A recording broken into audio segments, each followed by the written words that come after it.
자, 이번 시간은요, 민법 총칙에서 사례형 나올 수 있다. 어디? 자, 15조에서 제한능력자의 상대방 보호, 요거 사례형 대비해야 됩니다. 그래서 15조 조문 한번 확인해 볼게요. 자, 1항에서 제한능력자의 상대방은요, 제한능력자가 능력자가 된 후 1개월 이상의 기간을 정해서 그 취소할 수 있는 행위를 추인할지 여부 확답을 촉구할 수 있다. 근데 이게 나오죠? 뒷부분. 능력자로 된 사람이 기간 내 확답을 발송하지 아니하면 그 행위를 추인한 것으로 보는 거예요. 추인 거절이 아닙니다. 그래서 제한능력자 상대방의 확답 촉구하게 되면 능력자로 된 사람은 기간 내 확답을 발송하지 아니하면 추인한 것으로 본다. 그 다음에 2항. 제한능력자가 아직 능력자가 되지 못한 경우에요. 못한 경우 법정 대리인에게 1항을 촉구할 수 있다. 그때도 마찬가지겠죠. 법정 대리인이 정하여진 기간 내 확답을 발송하지 아니하면 역시 그 행위를 추인한 것으로 본다. 그 다음에 3항. 특별한 절차가 필요한 행위. 그 정하여진 기간 내에 절차를 밟은 확답을 발송하지 아니하면 취소한 것으로 본다. 취소한 것으로 본다. 그래서 자, 지금 이렇게 나올 수 있다. 이렇게 나왔다. 자, 상대방은 제한능력자가 능력자로 된 후에 그에게 유예기간을 정하여 취소할 수 있는 행위에 대한 추인 여부의 확답을 원칙적으로 촉구할 수 있죠. 없다 하면 틀린 지문이에요.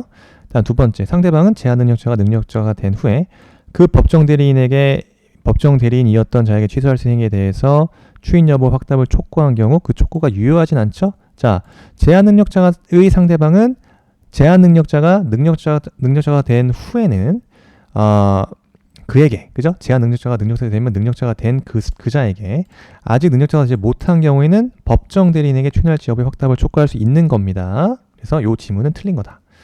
요 지문 잘 기억하시고 16조 철회권 거절권 요거요. 자, 16조 1항은 제한능력자가 맺은 계약 요거요. 계약은 추인이 있을 때까지, 그죠? 추인이 있을 때까지 상대방이 그 의사표시를 철회할 수 있습니다. 철회할 수 있다. 다만 상대방이 계약 당시에 제한능력자임을 알았을 경우에는 그러하지 아니하다. 그 다음에 제한능력자의 단독행위는 추인이 있을 때까지 상대방이 거절할 수 있고요. 1항 철회나 2항의 거절 의사표시는 제한능력자에게도 할 수 있어요. 이런 것들. 이런 것들 제한능력자에게도 할 수 없다 하면 틀린 지문 되겠습니다. 그 다음 17조. 요거 사례형에서 꼭 나오는 조문이죠. 17조 제한능력자의 속임수예요. 속임수. 자, 속임수. 제한능력자가 속임수가 뭐죠? 적극적으로 사기치는 거죠. 속임수로서 기망행위 등. 자, 자기를 능력자로 믿게 한 경우입니다. 그래서 여기 속임수는 적극적 사기 수단이에요. 자, 이러한 속임수가 있었다는 입증 책임은 누구한테 있다? 상대방한테 있다. 그래서 그 주장자인 상대방 층에 대해서 미성년자가 사수를 썼어요 라는 입증 책임이 있다. 상대방에게.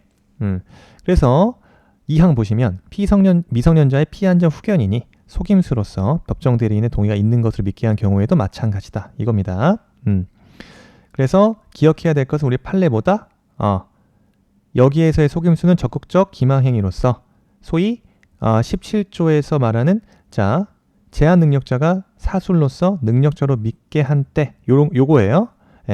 요거는 적극적 기망행위로서 단순히 기억해야 된다. 단순히 자기가 능력자라고 내가 단순히 능력자예요 라고 사언함은 사술을 쓴 것이라고 볼 수 없다. 나는 단순히 자기가 능력자라고 얘기한 거. 요것은 적극적인 기망행위라고 볼 수 없다 이겁니다. 요 속임수라는 거 잘 기억하세요. 적극적 기망행위입니다. 그죠? 요거 이렇게 나올 수 있다. 제한능력자가 속임수로서 자기를 능력자로 믿게 한 경우 그 행위를 취소할 수 없다. 요거 지문 그대로죠. 그럼 사례에서 자 보세요. 이렇게 사안을 한번 보도록 하겠습니다. 자, 어머니는 엄마의 엄마. 그래서 직장관계로 지방에 거주하고 서울에서 고등학교에 다니는 17세. 여기 17세인데요. 한 17세. 딱 17세처럼 보이죠. B가 집에 있던 골동품 들고 나갔습니다. 그래서 골동품상 C에게, 얘가 C입니다. C에게 팔려고 했습니다. 근데 C는 B에게 Are you 미성년자? 이렇게 Are you the youth? 이렇게 물어봤겠죠. 미성년자가 아닙니까? 라고 묻자 B는 아니요. 그렇지 않은데요. 라고 대답했어요. No, I'm not. 영어로 대답했을 수도 있겠죠. 그때 C가 순진하죠. 이 사람 보니까 수염도 거뭇거뭇하게 났고 이거 딱 봐도 그냥 성년자인데? 라고 믿었다. 그래서 그 골동품을 25만 원에 매수했어요. 매수했다. 이렇게 넘어갔겠죠? 그래서 B는 이 돈 중 15만 원은 원룸 월세 지급했고 나머지 10만 원은 여자친구와 유흥비로 탕진했다. 그리고 C는요. D에게 좀 차이 그죠? 25만 원에 매수하고 40만 원에 대파입니다. 굉장하죠? 네, 굉장한 셀러다. 그래서 뭐 당근마켓으로 팔았겠죠? 네. 근데 중요한 거는 자 1번 쟁점 볼게요. 그 사실을 알게 된 B의 엄마 A예요. 자기 아들 B가 체결한 이 계약, 매매계약, 골동품 매매계약을 취소하고자 한다. 가능할까? 이거예요. 그래서 자 1번 지문은 이거고요. 그 다음 2번 지문은 2번 문제는 자 만일 후에 미성년자가 거래하였다는 것을 알게 된 C에게 인정할 수 있는 확답 촉구권 혹은 뭐 철회권은 인정될 수 있는가? 이거고요. 자, 세 번째. 자, 계약이 취소됐다? 그러면 C에게 인정될 수 있는 권리가 뭐냐 이겁니다. 예, 됐죠? 그래서 자, 백지를 피시고 자, 요거 한번 풀어보자 이겁니다. 그래서 쟁점 1이요. 이 사실을 알게 된 B의 엄마 A가 자기 아들 B가 체결한 계약을 취소할 수 있겠습니까? 여기서 여러분 5조 2항이에요. 5조에 5조. 자, 미성년자는 원칙이죠. 원칙적으로 자, 이렇게 좀 써볼게요. 미성년자는 자, 법정 대리인의 동의를 얻어서 자기 단독으로 유효하게 법률 행위를 할 수 있다. 이게 5조입니다. 제 5조. 네. 그리고 동의 없이 했을 때 동의를 얻어 자기가 단독으로 유효하게 법률 행위를 할 수 있고요. 동의 없이 했을 경우는 이거는 뭡니까? 취소 대상이죠. 원칙이 그렇습니다. 그래서 5조 1항과 5조 2항이고요. 그렇지만 예외는 자 취소권의 배제요. 그런데 법정 대리인의 동의 없이 이런 경우죠. 즉, 자 법정 대리인의 동의 없이 미성년자가 단독으로 유효한 행위를 할 수 있는 경우가 있다 이거죠. 경우가 있다. 그래서 6조, 8조 내용이고요. 사안에서 자 B는 뭐예요? 17세다. 그래서 17세. 그래서 미성년자죠. 미성년자이고요. 이렇게 B와 C 사이에 그죠? 미성년자인 B와 C 사이에 골동품 매매 계약 그다음에 미성년자이고 자 이러한 B와 C 간의 골동품 매매 계약은 자 성질상 어떻게 됩니까? 권리만을 얻거나 의무만을 면하는 행위라면은 여러분 단독으로 미성년자 할 수 있지만 이 골동품 매매 계약 자체는 그렇게 미성년자로 하여금 그 성질상 권리만을 얻거나 의무를 면하는 행위가 아니죠. 행위가 아니므로 이럴 때 어떻게 해야 된다? 당연히 법정 대리인의 동의를 받아야 된다는 거죠. 따라서 법정 대리인의 동의를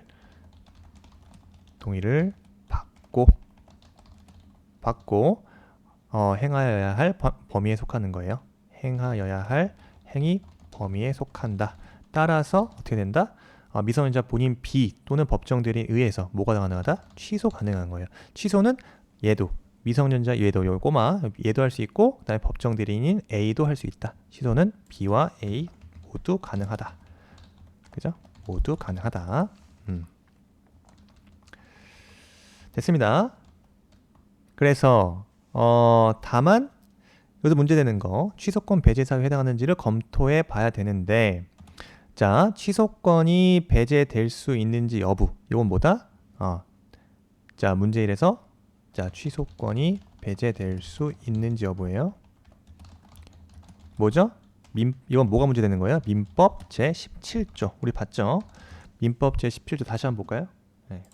요거 제한 능력자가 속임수로서 자기 능력자를 믿게 한 경우 요거 그 행위를 취소할 수 없다 이겁니다.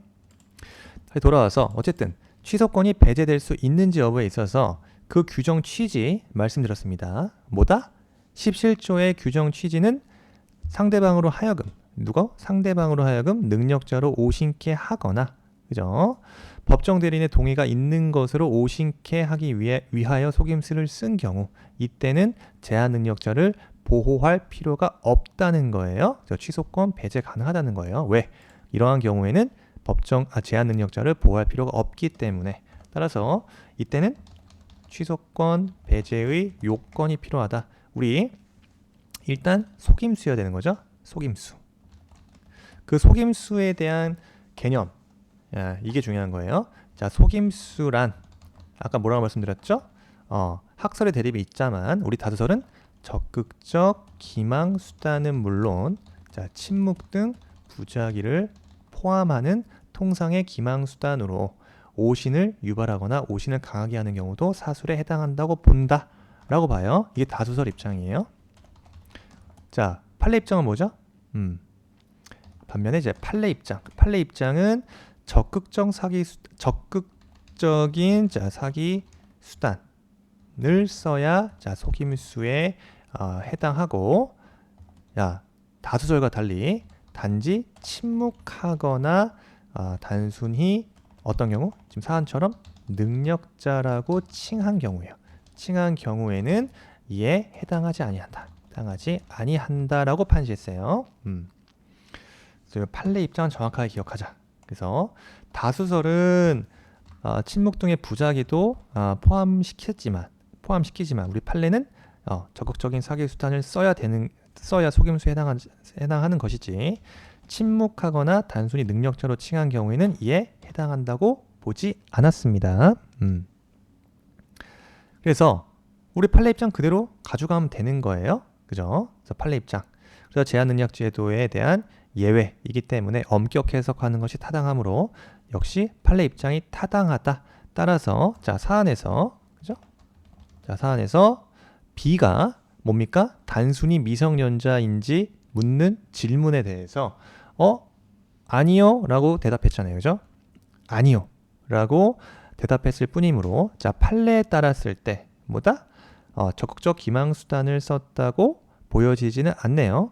그리고 중요한 거는 이러한 속임수에 대해서는 그 증명 책임은 누구한테 있습니까? 상대방에게 있다는 거. 제한 능력자의 속임수에 대해서는 그 상대방에게 증명 책임이 있다. 여기서는 그죠? C한테 있겠죠? 상대방 C에게 그 속임수에 대한 증명 책임이 있다 이거예요. 사안에서 봤을 때는 어쨌든 결론적으로는 사안에서 결론이죠. 결론 뭐다? 적극적 기망 수단을 썼다고 인정되지 않는다는 거죠. 인정되지 않는다.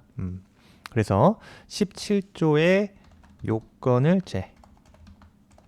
17조의 요건을 충족하지 못함으로 뭡니까? 미성년자 B 또는 A죠. 그의 법정 대리인은 취소권 행사가 가능하겠다. 이게 결론이죠. 그래서 결론을 잘 체크해 놓으시는 게 좋겠다 이겁니다. 그래서 여러분 1번 쟁점은 어쨌든 5조와 그다음에 17조 취소권이 배제되는지 여부, 요게 쟁점이죠. 네, 요게 쟁점이었다. 그래서 우리 판례에 대해서 이 취소권 배제 요건으로서의 이 속임수를 어떻게 해석한다? 네, 요거 적극적인 사기 수단을 써야 취소권에 해당한다고 보더라. 요거 기억하세요. 요 쟁점이기 때문에. 그 다음에 두 번째 쟁점입니다. 자, 만일 후에 미성년자와 거래하였던 것을 알게 된 C에게 인정될 수 있는 이 확답 촉구권, 요거 15조 내용이죠. 그 다음에 철회권, 적극적 권리 16조 내용입니다. 자, 우리 15조, 16조 다시 한번 볼까요? 15조 확답 촉구권, 그죠? 그 다음에 16조의 적극적 권리로서 철회권, 요 15조, 16조 요거예요. 그래서 쟁점되는 게 요 15조, 16조입니다. 그래서 2번에서는요. 자, C의 권리입니다. 자, 확답 촉구권. 자, 뭐다? 상대방이 제한 능력자 측에 대해 문제의 행위를 취소할 것인지 또는 추인할 것인지를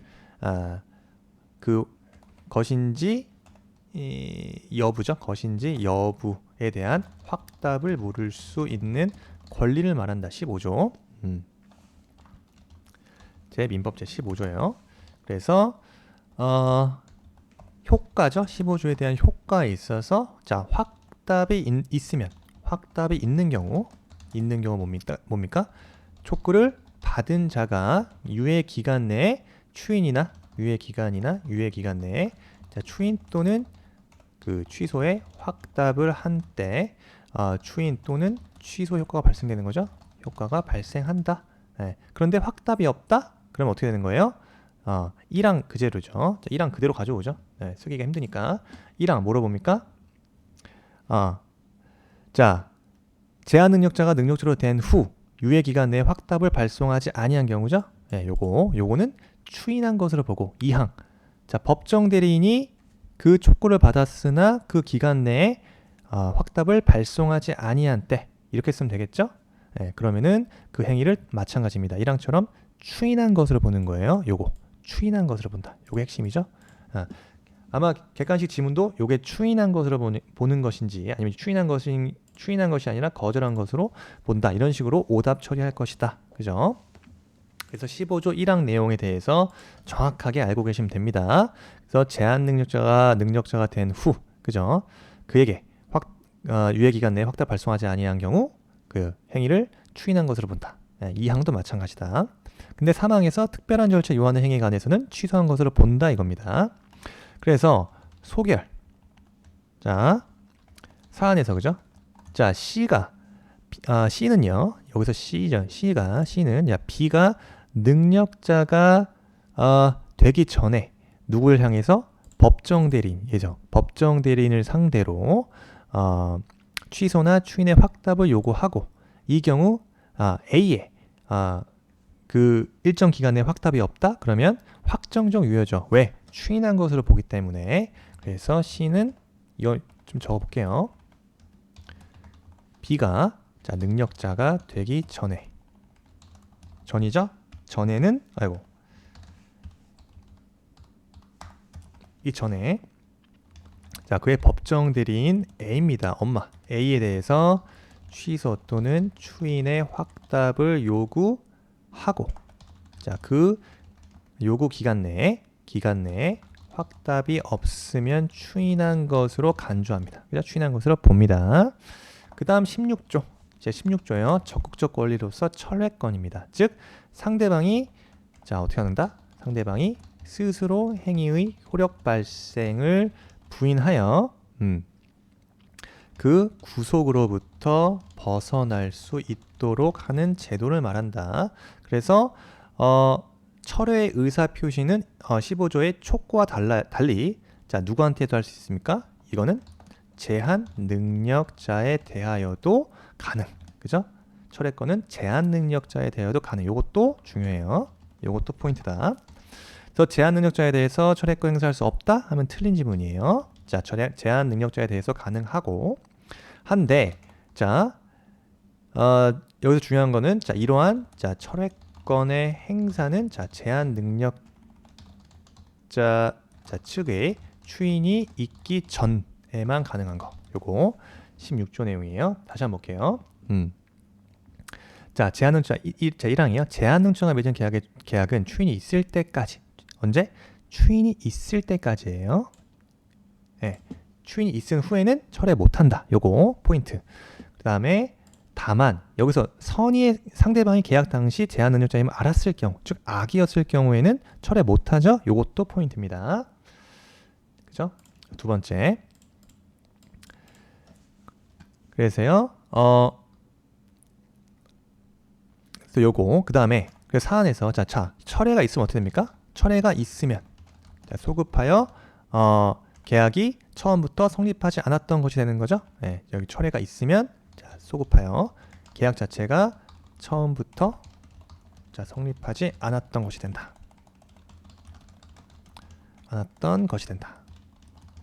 그 다음에 사안에서 사안에서 어떻게 될 수 있어요?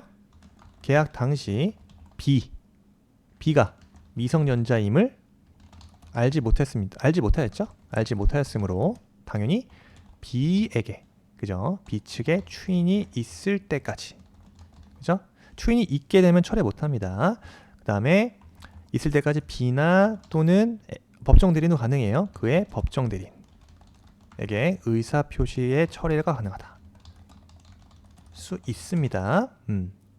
그래서 결론적으로 C는 자, 확답 촉구권과 철회권 행사 모두 가능한 거죠. 15, 16조. 그래서 상대방 입장에서 굉장히 유용한 수단이다 라는 것이 밝혀집니다. 그죠?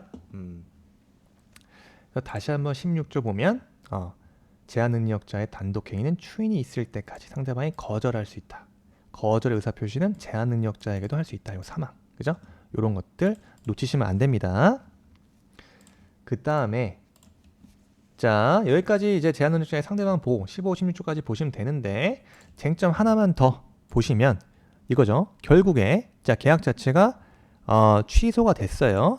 그랬을 때 C에게 인정될 수 있는 권리가 무엇이냐의 문제예요. 그래서 사안에서 미성년자 B의 행위는 자, 취소할 수 있는 자는 누구 할 수 있어요? B도 할 수 있고 법정 대리인도 취소권을 행사할 수 있다. 그죠? 그래서 제한 능력자는 그가 행한 취소할 수 있는 행위는 단독으로 취소할 수 있는 겁니다. 그래서 취소 효과는 확정적으로 발생하게 되고요. 취소하게 되면 자, 취소 효과는 확정적으로 발생하여 그것이 곧 그것을 다시 취소할 수 있는 법률 행위가 되는 게 아니다. 되지 않는다. 그죠? 되지 않는다. 요거. 그래서 자, 취소 효과입니다. 효과. 법률 행위 취소와 효과. 그래서 일단 첫 번째 뭡니까? 자, 요거. 자, 소급적 무효죠? 소급적 무효다. 소급적 무효다. 자, 소급적 무효. 그래서 자, 취소한 법률 행위는 소급해서 어떻게? 언제부터? 처음부터 무효인 것으로 보죠. 이게 제 141조예요. 네. 그래서 일단 발생한 효과는 소급해서 처음부터 무효이었던 것과 마찬가지로 소멸하게 됩니다. 따라서 일단 발생한 채무는 자, 이행할 필요가 없어요. 없게 되며, 그죠? 그래서 이미 이행한 때에는 어떻게 된다? 급부한 것이 부당이득으로 되어서 현존이익을 반환하여야 한다. 라고 제141조 단서에 달아놨다. 그래서 취소의 소급적 무효이기 때문에 취소 효과로서 일단 발생한 효과는 처음부터 무효다. 따라서 그 일단 발생한 채무에 있어서는 이행할 필요가 없어지게 되고 이미 이행을 해버리면 이미 이행한 때에는 자, 급부 자체가 뭐가 됩니까? 급부한 것이 부당이득이 된다. 그래서 현존이익을 반환해야 된다는 거예요. 그래서 사안에서 자, C의 자, 매매대금 반환 청구가 문제 되겠죠? 이게 무슨 말이에요? 자, 미성년자 B가 B 측이 매매 계약을 취소하여서 골동품의 반환 청구를 하는 경우예요. 할 경우. 그죠? B 측이 매매 계약 자체를 취소해서 골동품의 반환 청구를 할 경우 이때 C는 누구에게? B에 대해서 자, 부당이득 반환 청구권을 행사하겠다. 그래서 C는 B에 대해서 부당이득 반환 청구권을 행사하여 매매 대금을 청구하겠죠? 청구할 수 있는데 그 반환받을 수 있는 문제가 되는 게 매매 대금의 범위가 문제되는 거예요. 그죠? 얼마나 받아낼 수 있냐 이게 핵심이다 이겁니다. 그랬을 때 일반적으로 자, 부당이득 반환 청구에 있어서는 여러분 민법 제748조에 이렇게 나와 있어요. 748조에 의하면 자, 수익자의 선의 그다음에 악의 여부에 따라서 그 반환 범위가 달라지게 되죠. 그러나 자, 제한 능력자가 반환할 경우에는 언제나 그 행위에 의해서 받은 이익이 현존하는 한도에서 반환하면 된다. 뭐다? 제141조 단서가 우선 적용되기 때문이다. 그래요. 그래서 어쨌든 제한 능력자이기 때문에 제한 능력자는 이러한 반환할 경우에는 언제나 그 행위에 의해서 받은 이익이 현존하는 한도에서 반환하면 된다 이겁니다. 여기서 얘기하는 이 현존하는 받은 이익이 현존하는 한도, 이 현존이익이요. 이 현존이익에 대한 개념, 이게 뭡니까? 현존하는 이익이란, 자, 판례는 뭐로 보여요? 취소되는 행위에 의하여 사실상 얻은 이익 그대로 현존할 필요는 없다. 현존할 필요는 없고 뭐다? 변형되어서 잔존하고 있어도 무방하다라고 판시했어요. 그래서 자, 이 부분, 자, 요거 현존한 이익, 요 판례 뭐라고 해석한다? 판례. 요 판례 해석이 중요하죠. 취소된 행위에 의해서 사실상 얻는 이익 그대로 현존할 필요가 없고 변형되어 잔존하고 있어도 무방하다라고 판시했다. 즉, 자, 기존 채무의 변제에 충당되는 경우는 물론, 자, 생활비에 소비된 경우에도, 자, 그것으로 생활을 유지하고 본래 지출해야 할 생활비를 지출하지 않는 한도에서 반환할 책임이 있다는 거예요. 요거. 그래서 생활비로 소비된 경우라면, 그죠? 생활비로 소비된 경우라면 여러분, 그것은 생활을 유지하고 있기 때문에, 그래서 잔존하고 있는 것으로 본다 이겁니다. 그래서 본래 지출해야 할 생활비를 지출하지 않는 한도에서 반환할 책임이 있다라고 본다. 지금 사안에서요. 자, 사안에서 미성년자 사안에서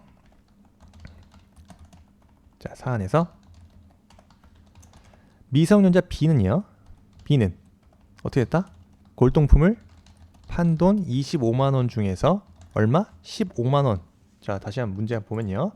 자, 25만 원을 매수해서 그 돈 중에 15만 원을 월세로 지급했죠? 월세 지급한 건 뭡니까? 요거 생활비로 지급한 거 아니에요? 저 15만 원을 자, 생활비로 지급했다. 그 다음에 이 생활비로 지급한 요 15만 원은 생활비로 소비했기 때문에 뭐다? 현존 이익에 해당합니다. 네, 해당하고 나머지 얼마? 10만 원은 뭐 했습니까? 여자친구와 유흥비로 탕진했다. 유흥비로 다 써버렸다 이거예요. 자, 유흥비로 10만 원 뭐 탕진, 요거는 뭡니까? 현존 이익에 해당하지 않는다는 거예요. 따라서 자, B가 반환할 책임은 어느 정도입니까? B가 반환할 책임은 뭐가 되는 거예요? 요 15만 원인 거예요. 15만 원. 그래서 B가 반환할 책임은 15만 원이 되는 겁니다. 15만 원이 되는 거예요. 여기서 우리가 얻을 수 있는 교훈은 뭐다? 차라리 생활비로 쓰지 말고 어떤 식으로든 유흥비로 탕진하는 게 낫다 이겁니다. 그렇지 않고서는 현존 이익이 생활비로 소비한 경우에는 현존 이익으로 소위 잔존한 이익이라고 보기 때문에 뭐가 된다? 소위 이런 경우에 반환할 책임이 있다 이겁니다. 됐죠? 이 정도 정리하시면 제한 능력자의 상대방 보호에 있어서 어떤 식으로 사례가 나와도 맞출 수 있지 않을까 싶어요. 마지막으로 철회권과 거절권 개념을 정리하면 됩니다. 어차피 우리는 행정사 1차 객관식 시험을 준비하기 때문에 이러한 사례, 그죠? 나왔을 때는 이거는 이제 뭐 주관식처럼 공부할 필요는 없습니다. 그래서 보고 이해하고 딱 정답만 찍어내면 돼요. 그래서 어쨌든 철회권, 제한 능력자와 체결한 계약은 제한 능력자 측에서 추인하기 전에 상대방 스스로 그 의사표시를 처리할 수 있다. 그래서 하지만 철회권의 제한이죠. 계약의 경우에만 인정된다. 계약 당시 제한 능력자의 상대방이 제한 능력자임을 알았을 경우, 소위 악의인 경우 철회권 인정되지 않고요. 오로지 상대방이 선의인 경우에 한해서 철회권 행사 가능하다. 자, 철회 상대방은요. 자, 철회 의사표시는 법정 대리인에서만 할 수 있는 것이 아니라 제한 능력자, 그죠? 미성년자인 제한 능력자에 대해서도 할 수 있다. 이것도 포인트. 효과, 상대방이 자기 의사표시를 철회하게 되면 확정적으로 무효다. 그래서 이미 이행된 급부가 있으면 부당이득으로 반환한다. 그래서 제한 능력자 측에서는 더 이상 추인이 불가하다. 이런 것들 포인트입니다. 그 다음 이제 거절권. 자, 제한 능력자의 단독 행위에 대해서 제한 능력자 측에서 추인하기 전에 상대방이 그의 의사 표시를 거절할 수 있는 권리다. 제한은 상대방 있는 단독 행위만 적용된다. 그죠? 그래서 상대방 없는 단독 행위, 유언, 재단법인 설립에는 적용되지 않는다. 그래서 상대방이 제한 능력자임을 안 경우에도 이거는 철회와 다르죠? 안 경우라 하더라도 거절할 수 있다. 이건 철회와 구별하자. 그다음에 상대방은 거절의 의사표시는 마찬가지예요. 제한 능력자에게도 할 수 있다. 이런 것들. 효과, 철회와 경우와 마찬가지로 상대방이 거절하면 제한 능력자의 단독 행위는 효력이 없다까지요. 그래서 상대방 보호 우리 잘 정리해봤습니다. 이 정도 정리하고 여러분 또 문제 풀어 가시죠. 수고하셨습니다.